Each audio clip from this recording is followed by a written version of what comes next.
Hello, নমস্কার। কেমন আছে লালগোলার মানুষ? ভালো আছেন? আগে 23 তারিখে নির্বাচন আমাদের এখানে, তাই তো? আমি আপনাদের গ্রামে, আপনাদের পাড়ায়, আপনাদের বিধানসভায় আমার ভাই আব্দুলের জন্য আপনাদের কাছে আশীর্বাদ, আপনার দোয়া চাইতে এসেছি। আপনারা করবেন তো? সঙ্গে আছেন তো? আমি গত 20-25 দিন ধরে বাংলা জুড়ে ঘুরে বেড়াচ্ছি, আপনারা সবাই দেখতেও পাচ্ছেন হয়তো সোশ্যাল মিডিয়াতে। এইটুকু বলতে পারি যে বাংলার মানুষ সে মমতা ব্যানার্জির সঙ্গে ছিল, আছে এবং থাকবে। আমি যদি খুব ভুল না হয়ে থাকি তাহলে তৃণমূল কংগ্রেস গত 12 থেকে 2021 থেকে 2026 কম করে 5টা থেকে 10টা বেশি সিট নিয়ে আসবে, তার মধ্যে কোনো দ্বিধা নেই, তার মধ্যে কোনো সন্দেহ নেই। এবং মমতা ব্যানার্জি চতুর্থবারের জন্য চিফ মিনিস্টার বা মুখ্যমন্ত্রী শপথ নিতে চলেছে, এইটা নিয়েও কোনো সন্দেহ নেই।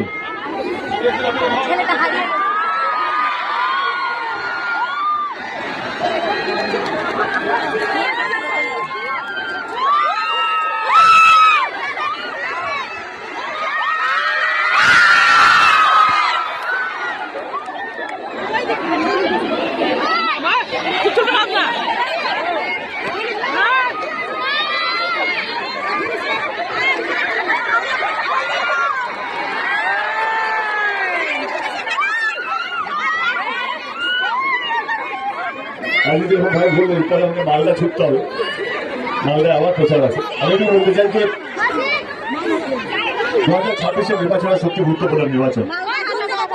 90 লক্ষ ভোটার,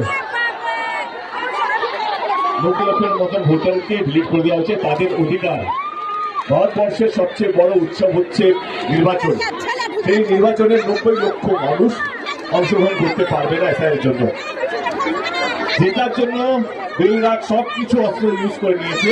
তবু আমি বলে যাচ্ছি লালগোলার মাঠ থেকে কে তবুও তারা জিততে পারবে না, কারণ বাংলার প্রত্যেকটা মানুষ আমাদের সঙ্গে আছে, দলের সঙ্গে আছে, মমতা ব্যানার্জির সঙ্গে আছে। 23 তারিখের নির্বাচন যদি আপনাদের মনে হয় আমাদের দল, আমাদের মুখ্যমন্ত্রী মমতা ব্যানার্জি এবং আমাদের যিনি প্রার্থী আছে আব্দুল আজিজ আপনাদের হয়ে কাজ করতে পেরেছে এবং আগামী দিন পারবে, তাহলে 23 তারিখে ইভিএম মেশিনের 2 নম্বর বাটন টিপে, আবার বলছি 23 তারিখে ইভিএম মেশিনের 2 নম্বর বাটন টিপে আমার এই ভাইটিকে বিপুল ভোটে জয়যুক্ত করবেন। সঙ্গে আছেন তো? যেটুকুই ভালো থাকবেন, যেহেতু আমি অনেক লেটে যাচ্ছি, লেট হয়ে গেছি দাদা।